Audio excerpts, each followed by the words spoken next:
99%, c'est des jeux de guerre. Hein? Et toi, tu laisses ton enfant jouer à la guerre. Et tu lui dis, c'est pas bien. Tu lui retires son GSM, c'est pas bien, etc. Enlève l'abonnement Wi-Fi à la maison. Ça sera radical pour lui. Okay, donc, tant qu'on n'est pas dans une société... La violence dans les sociétés, la violence urbaine, sous toutes ces formes que l'on puisse connaître, ici à Bruxelles, à Paris, à Londres, à Marrakech, elle est identique. Hein. Mais si on n'apprend pas aux gens à faire la paix, à prendre la paix, 99% du marché de l'armement, c'est le Conseil de sécurité qui les produit sur cette terre. Hein, okay, avec tous les ravages que l'on peut imaginer.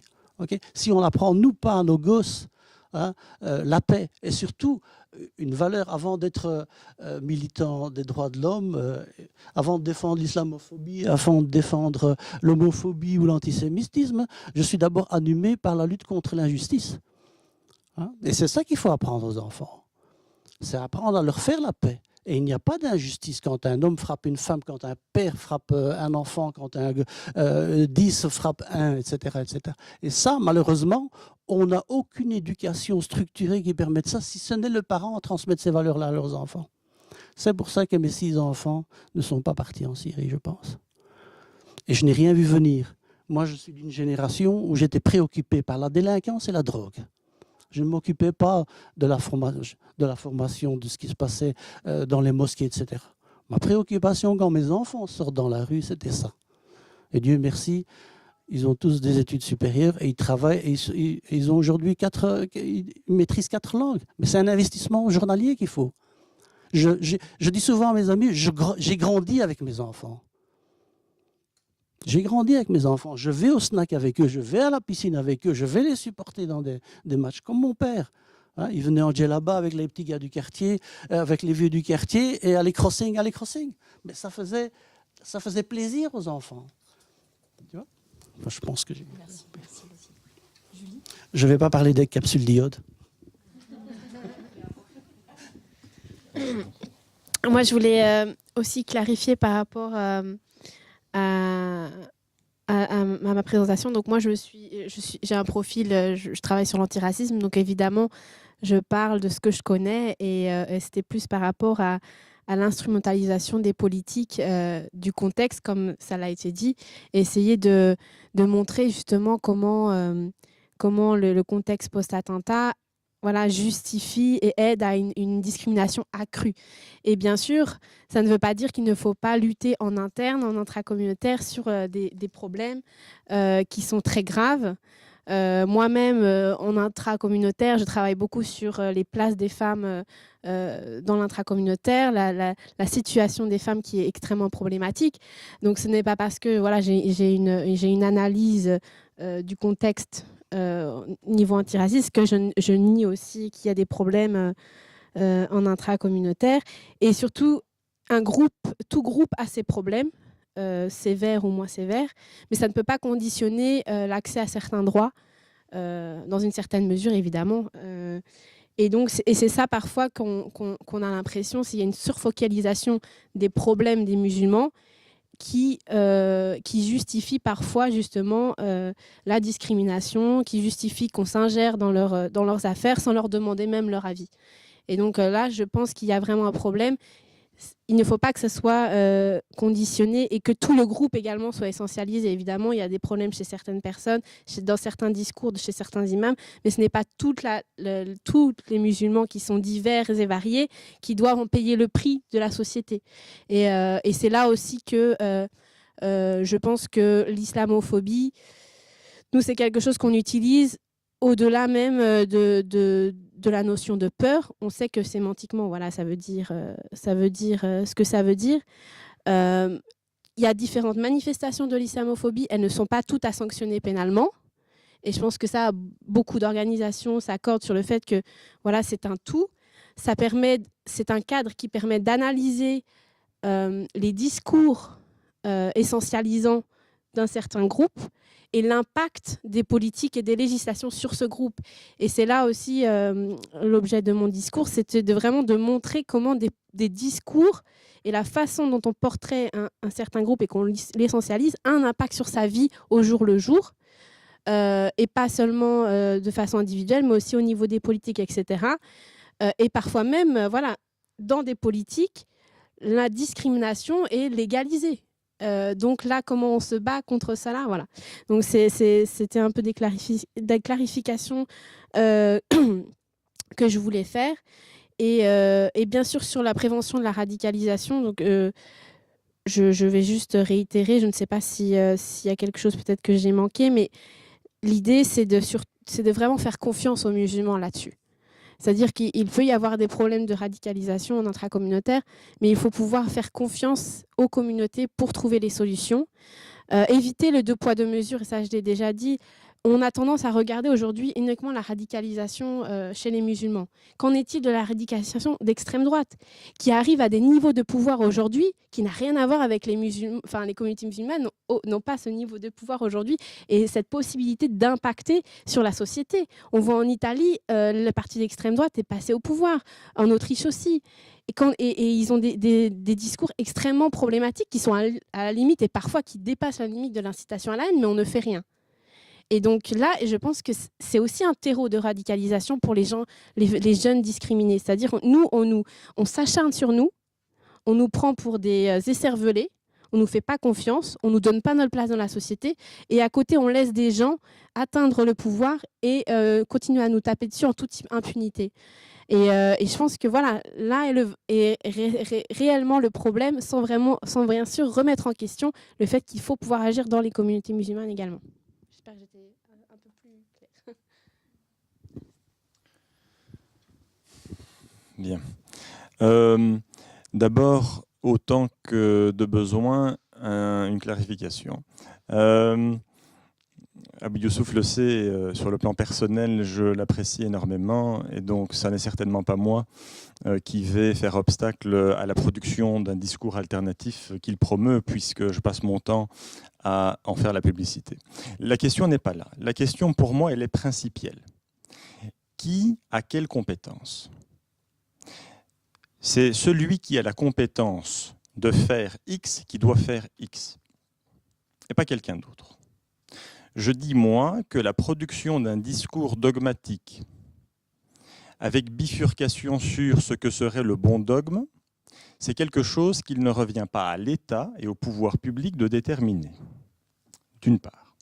D'autre part, je dis, et je continuerai à le dire dans toutes les langues possibles et imaginables, ça n'est pas non plus la prérogative de l'exécutif des musulmans de Belgique. Ça ne veut pas dire que ça ne doit pas être fait, ça veut dire que le cadre institutionnel et même constitutionnel dans lequel évolue l'exécutif des musulmans de Belgique ne lui donne pas cette compétence. Si demain, il y a une révision constitutionnelle et que le cadre institutionnel qui régit la présence des cultes en Belgique est changé, on en rediscute. Mais dire cela ne veut pas dire que dans les mosquées, un discours alternatif ne doit pas exister. Dire cela ne veut pas dire que des intellectuels théologiens jeunes ou âgés ne doivent pas jouer leur rôle dans le contre-discours pacificateur et correctif. Il faut, pour moi, revenir vers de la pure discussion de principe qui a quel rôle dans notre société. Cela étant dit, j'en reviens à, non pas l'iode, qui n'est pas mon domaine, mais à l'autre dimension, parce qu'elle est fondamentale. Pour moi, tout ça renvoie au débat sur l'intégration. Alors, pendant tout un temps, c'est un débat qui a eu pignon sur rue, il s'est estompé pendant quelques temps, et je sens que depuis quelques années, il y a une réactivation, même violente, du débat public autour de ce terme. Et je ne suis, moi, pas de ceux qui réclament la fin de l'utilisation du mot intégration. Je vais être très clair. Pour moi, le mot intégration continuera à avoir du sens ad vitam aeternam, tout simplement parce que notre société, notre monde, connaît des migrations, des déménagements, des mouvements qui vont continuer jusqu'à la nuit des temps. Donc, fondamentalement, il y a une pertinence ontologique dans le fait d'utiliser le terme intégration. Mais l'utiliser pour viser qui ? L'utiliser pour viser un primo-arrivant. Quelqu'un qui vient d'arriver, c'est quelqu'un qui doit s'intégrer. S'intégrer dans quoi ? s'intégrer dans le cadre institutionnel et constitutionnel. Ça ne veut pas dire que c'est quelqu'un qui doit manger de telle façon, s'habiller de telle façon, se comporter de telle façon. Tout simplement parce qu'encore une fois, au sein même de la société belge, il n'y a pas une façon de s'habiller, une façon de se nourrir, une façon de consommer et une façon d'agir. Le discours que moi je tiens quand j'en ai l'occasion vis-à-vis des jeunes, éternellement jeunes, c'est qu'ils doivent arrêter de se définir à travers le regard des autres. Quelqu'un qui est né ici, il est belge, punt aan de lijn. Il ne doit pas attendre d'avoir l'autorisation de tiers de se définir comme tel. Or, et je suis excédé de constater qu'encore aujourd'hui se multiplient les débats au cours desquels la question autour du débat, c'est peut-on considérer qu'on est belge ou pas? Il faut arrêter avec ça. La seule distinction oppose les nationaux et les primo-arrivants. Quelqu'un qui est un national ne doit pas s'intégrer dans autre chose que le respect du cadre légal. C'est tout. Intégrez-vous, c'est un peu comme le vivre ensemble. Ce sont des mots à prendre avec de très grandes pincettes et dont il faut préciser le contenu pour être sûr qu'on parle de la même chose. J'ai coutume de dire, et je la sors parce que c'est pas mal, je trouve, c'est le vivre ensemble, c'est pas vivre comme nous. D'accord ? C'est vivre comme on le souhaite pour soi-même en laissant la même liberté aux autres. Mais ça, ce n'est pas une roue qu'il faut réinventer. Il suffit de lire la Convention européenne des droits de l'homme et la Constitution. Ça y est déjà, il ne faut pas refaire le monde. Sur votre question, moi je vais être plus cru, si vous le permettez. Et je ferai le lien avec le débat encore plus récent sur les perquisitions qu'on appelle très poétiquement les visites domiciliaires. Je vous en prie, entrez, visite domiciliaire. Bon. C'est évidemment pas de ça qu'on parle. Nous parlons d'un droit constitutionnel, à savoir l'inviolabilité du domicile, qui est aujourd'hui piétiné par des initiatives législatives. C'est de ça qu'on parle. Et moi, je ne suis pas de ceux qui croient qu'il y a derrière ces initiatives politiques une conviction. Je ne suis pas non plus de ceux qui croient qu'il y a derrière ces initiatives politiques une instrumentalisation pour exclure un groupe de la société. Je suis de ceux qui pensent qu'il y a derrière ces initiatives législatives un objectif à atteindre, celui de sa propre réélection. Et pour atteindre cet objectif, tous les moyens sont bons. Quand Jan Jambon tient le discours qu'il tient, quand Theo Franken tient le discours qu'il tient, quand Bart de Wever tient le discours qu'il tient, et là on est fort à droite, mais on pourrait aller fort à gauche aussi pour entendre ce type de discours, il n'y a selon moi rien d'autre que la faillite d'une politique, à savoir que le rôle du politique, ça doit être parfois même contre la marée, de rappeler les principes et d'être la digue. Il y a aujourd'hui une attitude politique qui consiste à monter sur son comment on appelle ça, ceux qui sont à la mer, et que sur sa planche de surf, et qui surfent sur la vague, avec nul autre objectif que celui de leur propre réélection. C'est un peu le problème d'un système parlementaire comme le système belge, à mon avis. Donc on n'est pas du tout dans des considérations de principe, de conviction, de détermination à faire respecter des principes fussent-ils dévoyés. On est dans un objectif beaucoup plus prosaïque, celui de sa propre réélection. Et c'est peut-être là-dessus aussi qu'il faut revenir. On n'a pas ici affaire à la séparation des pouvoirs qui serait mise à mal avec le rôle du juge d'instruction qu'on souhaite réduire, voire la fonction de juge d'instruction qu'on souhaite faire disparaître. On est face à des gens qui souhaitent simplement réunir suffisamment de voix lors de la prochaine échéance électorale pour reconduire leur mandat.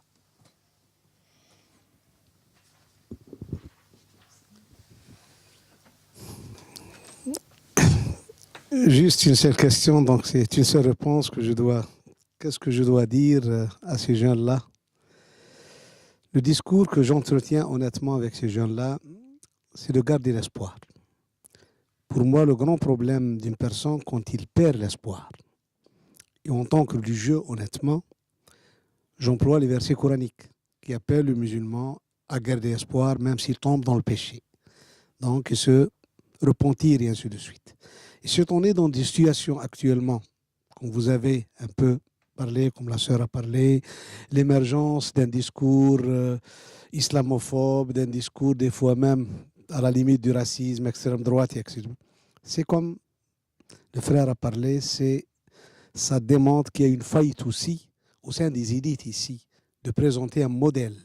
Est-ce que l'extrême droite va régler vraiment les problèmes politiques? Est-ce qu'actuellement l'Europe qui est confrontée à des problèmes socio-économiques, donc est-ce qu'elle peut faire face à la Chine? Est-ce qu'elle peut faire face à l'Inde, à ces États émergents et ainsi de suite? Si même on fait, donc on exclut tous les musulmans de l'Europe parce qu'on arrive vraiment à régler la situation économique de la masse européenne non musulmane, je ne pense pas. Donc ça, c'est un problème. Donc c'est la seule chose qu'on doit nourrir chez les jeunes, c'est de ne pas percevoir, mais de lutter. Mais lutter comment? C'est ça le problème. Lutter par les études, par le bon comportement, par l'intégration. Je reviens aussi, je ne suis pas contre le mot intégration, dans la vie active, associative, donc de participer aussi à l'effort de bâtir ce pays-là avec les autres concitoyens. Et prendre en considération, ça fait une année ou deux, nous avons fêté les 50 ans de notre présence. Ce n'est rien 50 ans. Ce n'est rien 50 ans dans la vie d'un peuple. Hein. Donc, il faut bien voir ça dans la tête. Ce n'est rien dans la vie d'un peuple à 50 ans. Ça se bâtit pour 3, 4, 5 générations. C'est pour ça qu'il faut développer un discours.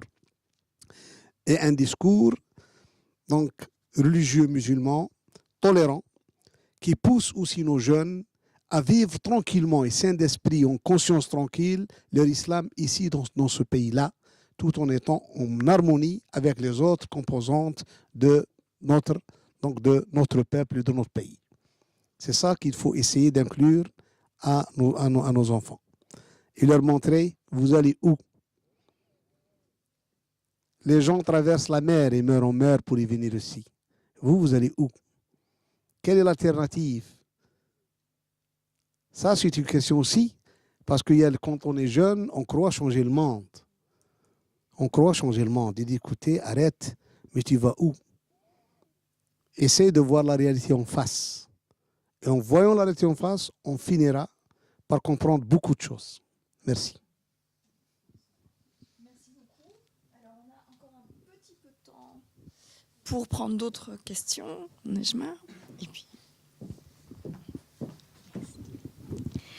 J'ai une question concernant l'agrégation des mosquées dont vous avez parlé. J'aurais voulu savoir en fait sous quelle forme très concrètement sont listés les critères qui président à l'agrégation ou non.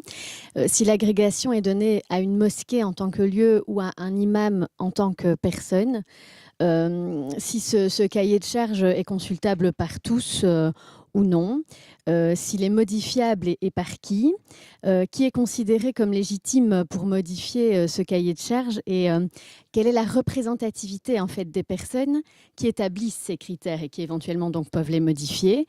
Est-ce qu'il faut être élu? Est-ce qu'il faut avoir un diplôme bien précis? Voilà, donc qui organise tout ça? Quelles sont, ah oui aussi en pratique, les différentes étapes du processus pour obtenir cette agrégation? Et une fois qu'elle est obtenue, pour combien de temps est-elle accordée? Quelle est la fréquence des procédures de contrôle de la continuité du respect des critères? Et une fois qu'une mosquée est agréée, est-ce qu'un imam agréé donc peut introniser entre guillemets lui-même un plus jeune qu'il formerait lui-même, ou est-ce que chaque imam ne doit pas être introduit par un autre mais être lui-même agréé officiellement? Voilà, merci. Merci beaucoup.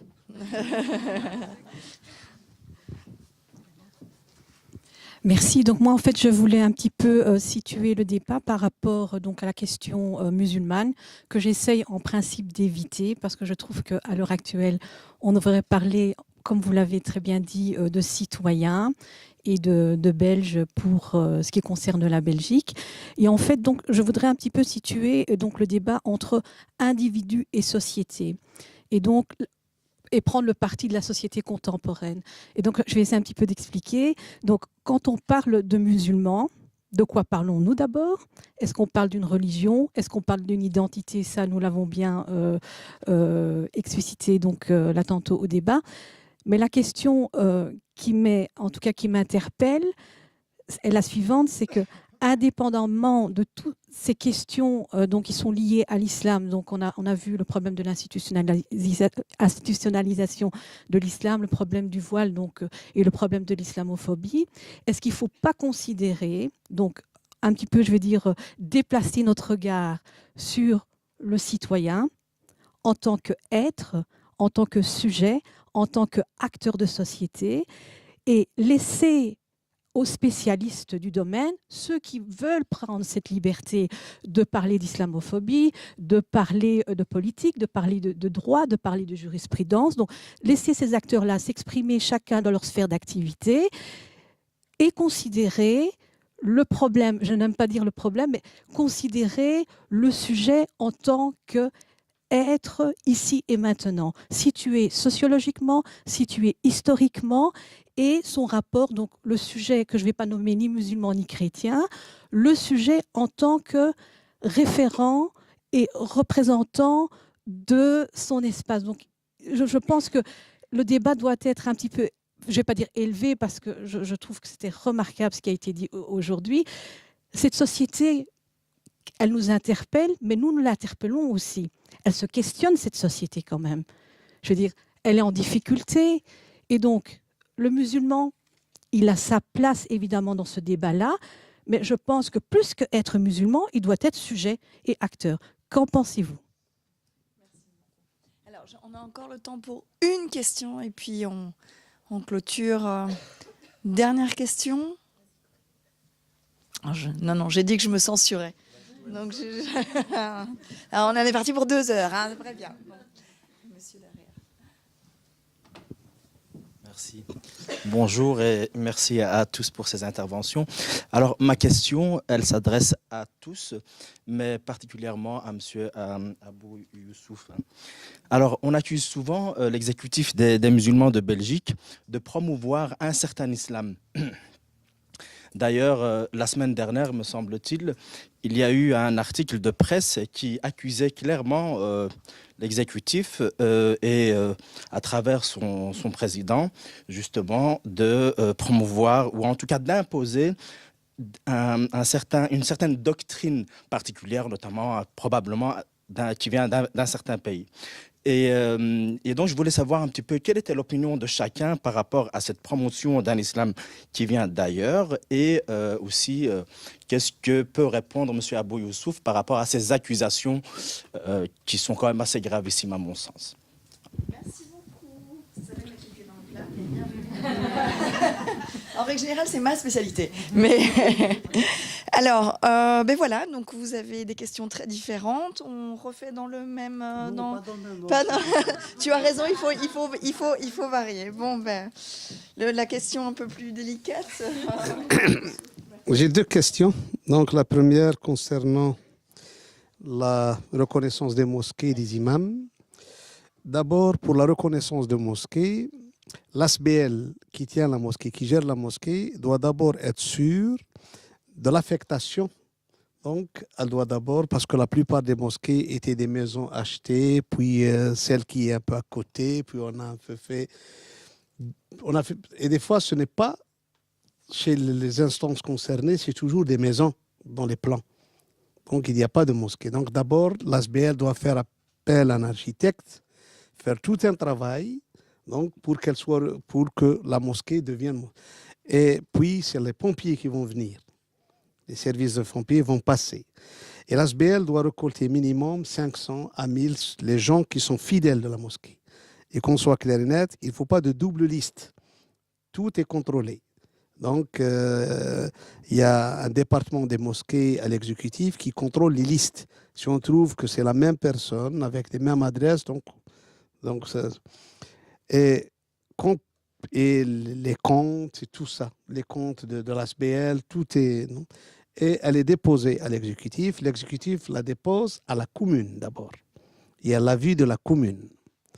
Et de la commune, elle va monter à la région. Il y a beaucoup d'organismes qui interviennent.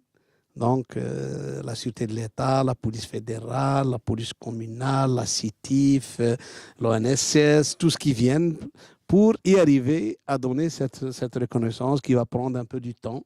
Donc, par contre, la reconnaissance de l'imam, non. Elle ne passe pas par la région, elle passe par le SPF Justice. Donc, l'imam, c'est le comité des théologiens qui lui fait, donc, ou bien le connaît, lui fait un examen d'aptitude qu'il est imam. Et nous avons deux sortes d'imams. Il y a l'imam qui fait ce qu'on appelle les 5 prières, qui est tous les jours à la mosquée. Et il y a l'imam qui fait le prêche du vendredi. Donc, c'est lui, l'imam principal de la mosquée, qui fait le prêche, qui donne le discours et tout ça. Et ceux-là, donc, on leur donne une attestation officielle avec tout un dossier aussi personnel qui est renvoyé au ministre de la Justice. Et c'est via le SPF Justice qu'on reçoit l'aval que l'imam peut exercer ou ne peut pas exercer. Donc, c'est un peu une sorte de screening de la sûreté de l'État. Donc, jusqu'à présent, la plupart des imams ont été acceptés, qui ont fait rentrer dans le dossier. Donc, la plupart ont été acceptés. Il n'y a pas donc, ceux qui ont été refusés donc, par les services concernés. Et aussi pour les mosquées, il y a eu des problèmes avec les pompiers, parce que des mosquées n'ont pas de sortie de secours, n'ont pas d'issue de secours, plus qu'avec les services ou choses comme ça. Et aussi, on leur demande d'adapter surtout les comptes de la mosquée. Parce qu'il y a beaucoup, et aussi des fois même d'adapter les listes. Il y a dans des mosquées où des personnes qui ont fait les ASBL sont déjà morts, ou ne sont plus ici, ils sont partis au Maroc. Et qu'il y a d'autres qui sont en fonction, mais on n'a pas changé ça dans le moniteur.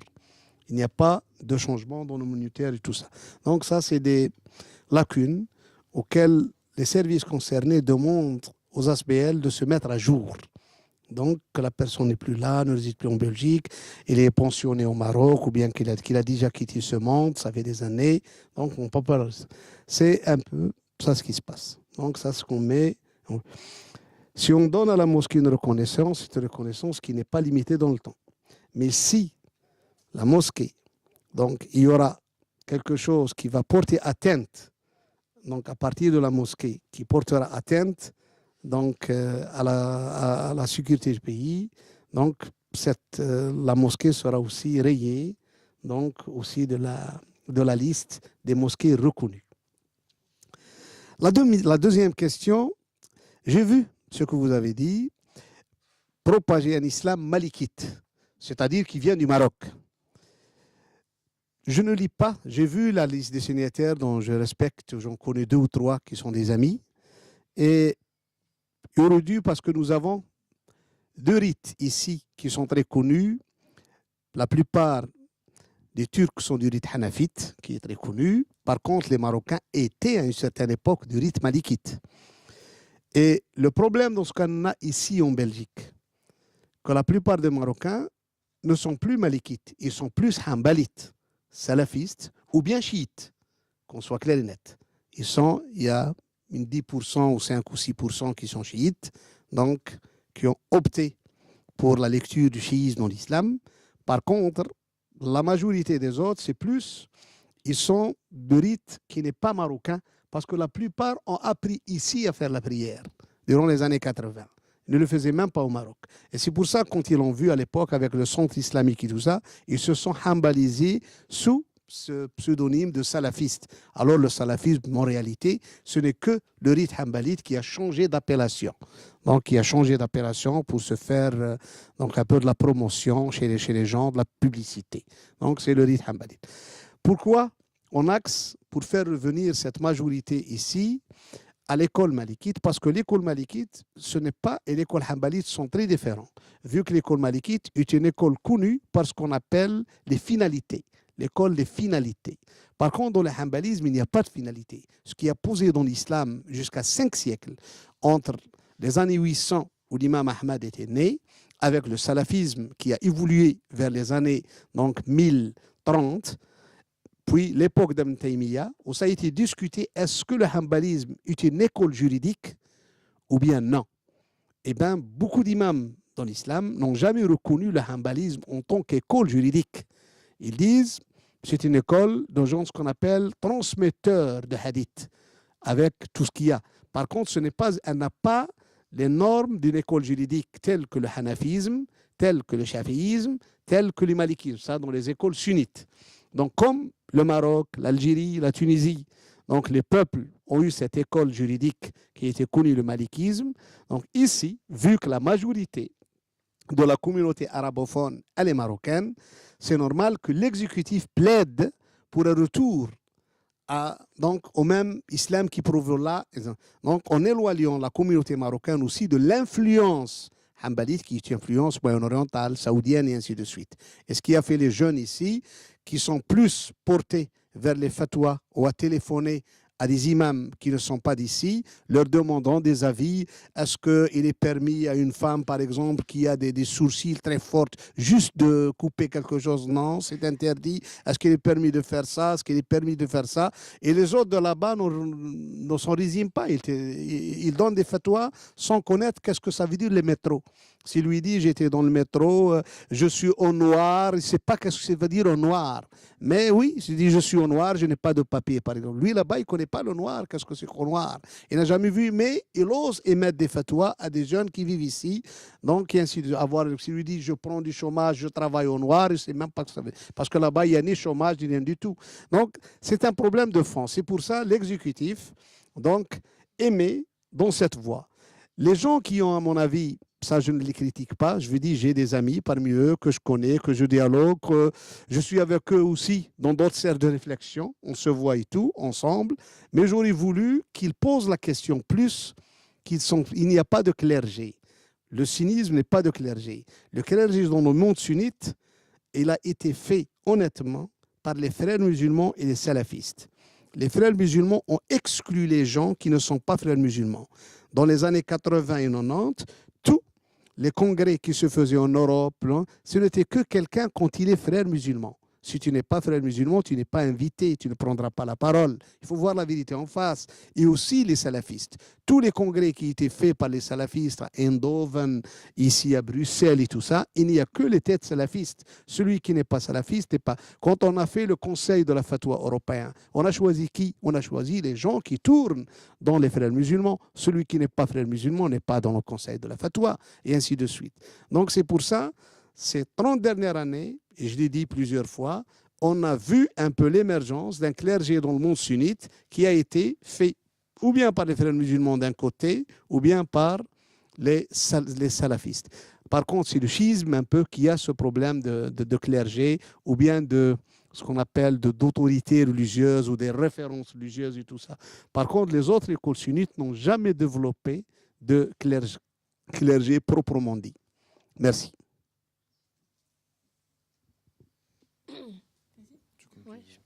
En fait, j'aimerais réagir à la question par rapport à l'identité. Donc déjà, je pense qu'il faut pouvoir accepter que certaines personnes revendiquent une identité musulmane comme une autre. Et voilà, on peut même se revendiquer de plusieurs identités. Et je pense que des fois, j'ai l'impression que c'est vu négativement de se dire d'identité musulmane.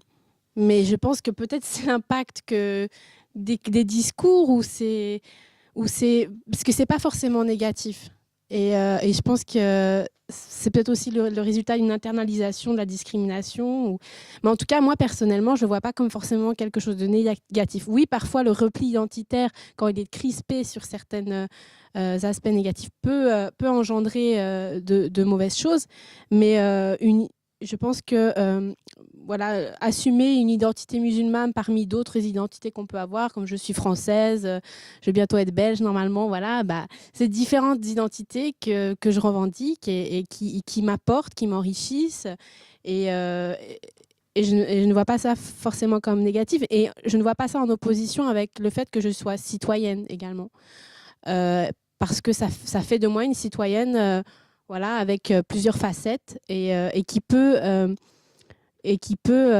s'engager dans la société en puisant dans différents cadres de référence, en puisant dans différents imaginaires, etc.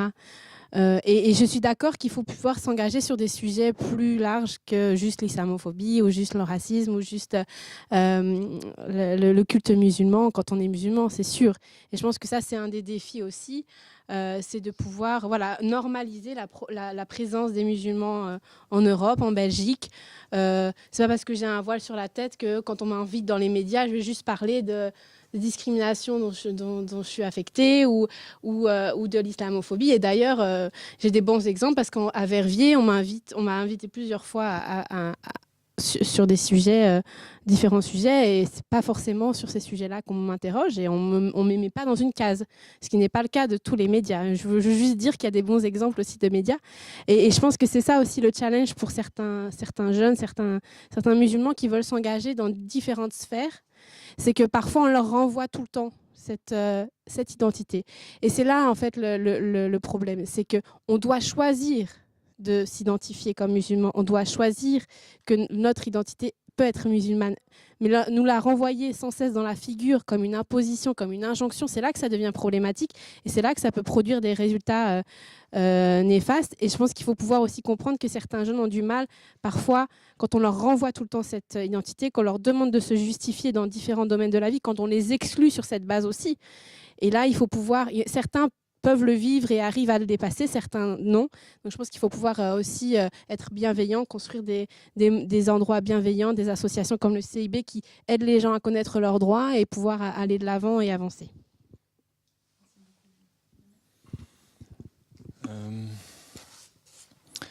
Je commencerai par revenir sur la question de cette opinion. En ne commentant pas l'identité des personnes qui la signent, peu m'importe en réalité. Le débat pour moi doit être principiel. C'est un débat fondamental qu'il faut avoir sur la vision qu'on défend. Moi, je ne sais pas si l'exécutif promeut plutôt telle vision ou telle autre. Je dis, moi, avec ma casquette de juriste, que quelle que soit la vision qui est défendue, ça constitue un problème. Même si dans un contexte X donné, ça peut plaire à tel ou tel groupe de la population. C'est problématique parce qu'encore une fois, ce n'est pas le rôle de cette institution. Je vais illustrer, moi, le type de risque que ça permet. Je disais tout à l'heure que la communauté française a mis en place via décret cet institut de promotion des formations sur l'islam. Et je disais que son comité de gestion est composé selon des règles déterminées par le politique. Eh bien, est représenté dans le comité de gestion de cet institut l'exécutif des musulmans de Belgique. C'est un problème. C'est d'autant plus un problème que l'Institut de promotion des formations sur l'islam est le résultat d'un processus mené dans le cadre d'une commission qui s'appelle la commission Marcourt, mise en place par un ministre, et qui s'est soldé sur la publication d'un rapport, le rapport de la commission Marcourt. Donc si vous tapez ça dans Google, c'est un des premiers résultats, vous pouvez le lire in extenso. Et dans ce rapport, il y a une définition de l'islam de Belgique. Donc tout ça ne sent pas bon, c'est très problématique au niveau des principes. Quelles que soient les affinités ou inimitiés qu'on a avec X ou Y, là n'est pas la question. La question, c'est quels sont les principes qui doivent guider l'organisation de notre société. Et si on défend l'idée que notre État doit reposer sur la laïcité, et c'est le point de vue que moi je défends ici, mais que je pourrais défendre, mon prénom me trahit sans doute, en Turquie, mais aussi en Iran, en Arabie Saoudite, hier, aujourd'hui et demain, parce que ce n'est pas une question spatio-temporelle, comme dans Retour vers le futur, c'est une question de principe. Et par rapport à ces principes, ça pose problème. Voilà. Ça, c'est une première chose. Deuxième chose, moi je demande quelque chose de finalement assez simple. Je demande le respect de la Convention européenne des droits de l'homme. Enfin simple, et on voit bien que c'est en même temps très compliqué. Et la Convention européenne des droits de l'homme, ça n'est que la version européenne de notre Constitution. Ce sont les mêmes droits fondamentaux qui y sont garantis. Et il se fait que quand vous lisez la Convention européenne des droits de l'homme et ou la Constitution, vous y constatez qu'il n'y a pas de dichotomie entre être citoyen et être croyant ou incroyant. Ce sont divers volets des droits fondamentaux heureusement consacrés par notre ordre juridique. Et moi, je demande juste le respect de ça. Évidemment, aujourd'hui, le problème, c'est qu'il y a une nouvelle forme de visibilité on n'y est pas habitué, parce qu'à un moment donné, je pense qu'il faut pour le coup pas se voiler la face. C'est aussi ça un peu le problème actuellement. Il y a une visibilité à laquelle on n'est pas habitué. Et cette visibilité nous réinterroge quant à la cohérence avec laquelle nous appliquons les principes constitutionnels et conventionnels. On se dit, tiens, on a consacré la liberté religieuse, mais enfin bon... ces gens, bon, ils ont une apparence, ils ont des pratiques, ça nous gêne un peu. Et en même temps, on a consacré la liberté religieuse, mais en même temps, ça nous gêne un peu. Mais en même temps, liberté religieuse, il y a un cercle vicieux. Il faut sortir de ce cercle vicieux. Et là-dessus, moi, j'ai pas de baguette magique. L'espoir que je fonde, et si un jour je dois avoir cette discussion avec mes enfants, parce que je suis papa de 2 enfants, donc l'avenir me préoccupe aussi. C'est de dire, et ça n'est peut-être pas fondamentalement optimiste, mais je pense que ça n'est pas fondamentalement pessimiste non plus, c'est que nous sommes dans une génération charnière. Nous sommes à un moment donné de l'histoire de notre société où une société majoritaire découvre la visibilité de groupes de la population issus de mouvements migratoires pour la plupart, dont on pensait que c'était temporaire. Or, ces groupes sont constitués de citoyens et de citoyennes qui sont là et qui sont là pour de bon, avec leurs spécificités. Spécificités qui sont garanties par des droits fondamentaux qui sont consacrés dans la Constitution et la Convention européenne des droits de l'homme. Donc tout ça nécessite un effort de digestion. Et aujourd'hui, il y a une indigestion dont j'espère qu'elle est passagère. Voilà. Mustapha, est-ce que tu peux conclure en une minute? Je sais que je vais vous frustrer, mais le local est loué par après, enfin est réservé par après, donc nous allons être poussés par la porte. Eh bien, nous allons sortir ensemble alors. Hein juste pour conclure, je ne suis pas musulman. Hein. À 14 ans, je rentre dans une classe du prof d'histoire et il me dit Chaïri, vous êtes musulman, hein, vous? Oui. Je voyais mon père prier, ma mère prier. On achetait de la viande chez Langsner, à la rue de Brabant. Oui, hein, ok. Et puis je lui dis oui, mais il me dit qu'est-ce que vous pensez de l'Iran et de l'Ayatollah Khomeini? J'avais jamais entendu parler ni de l'un ni de l'autre. Hein, ok. Et puis c'est rentré dans une oreille, c'est sorti dans une autre oreille. Mon contexte d'éducation a été fait que jamais on m'a assigné à être musulman ou quoi que ce soit. Ça, c'était important aussi. Et effectivement, après, j'ai commencé à m'intéresser à l'islam parce que je suis aussi animé par une foi et une raison. C'est ce qui fait l'équilibre d'un être humain, en tout cas à mon sens. On a effectivement une relation verticale avec Dieu et vous l'exprimez comme vous voulez. Et l'islam demande de l'exprimer d'une certaine manière en fonction de votre capacité de le faire. Et puis, on a une relation horizontale. Et ça, c'est comment vivre avec vous, sachant que j'ai une foi. Hein, et je partage des valeurs universelles avec vous. Hein. Je ne peux pas mentir, je ne peux pas voler, je ne peux pas tricher. Ce sont des valeurs que je partage avec vous. Et puis, il y en a d'autres que je partage moins. Avec des gens que je vois à Bruxelles, je travaille sur un site à Bruxelles et je suis sur un autre site à Anvers. Je serre la main à des collègues à Bruxelles. Il y en a certaines qui veulent absolument me faire la bise, c'est gentil. Mais vous allez à Anvers, c'est horrible quand vous serrez la main à quelqu'un, vous donnez une bise. Donc, il y a des choses que l'on partage. Hein, et puis, parfois, on est obligé de faire quelque chose qui n'est pas nous. Donc, et ça, c'est l'acceptation de l'autre. Et encore une fois, si vous ne rentrez pas dans un processus d'éducation, et j'ai eu la chance d'avoir rencontré des gens comme Abou Youssef, qui vous disent « tu as les capacités en tant que musulman d'être citoyen dans le monde entier. Rien ne t'empêche de le faire. Okay » Et tu as des parents aussi qui sont là, qui te disent « mais tu es un être humain avant d'être ceci ou cela. Hein » Et Dieu a créé des croyants, des non-croyants, des musulmans et des non-musulmans. Et ça, malheureusement, on n'enseigne pas assez des deux côtés. Hein. Souvent, j'adore toujours la phrase de Mehmet quand il dit la religion, la liberté religieuse, c'est quelque chose qui vous est donné à tous, de croire ou de ne pas croire. Hein, de croire en Dieu, de croire qu'il n'y a pas en Dieu. Il y en a même qui vont plus loin. Ils croient qu'il n'y a pas de Dieu. Hein, donc, OK. Voilà. Donc, sans cette capacité, sans cette volonté du dialogue, tout simplement, et de la compréhension, et de l'explication, et de la clarification vis-à-vis de l'autre, on n'en sortira pas beaucoup. Alors, musulmans ou non musulmans, je connais plein de musulmans qui font des choses horribles, je connais plein de non-musulmans qui font des choses géniales, mais ça, c'est la nature humaine, et on a été créés comme ça. Et on a... Oui. On va te frustrer. Merci. Merci beaucoup à tous et à toutes, comme quoi il est quand même encore possible de discuter de cet objet islam, sans s'écharper, sans s'insulter, sans que les esprits s'échauffent. Et je vous remercie vraiment pour cet après-midi qu'on a passé ensemble. Bon retour.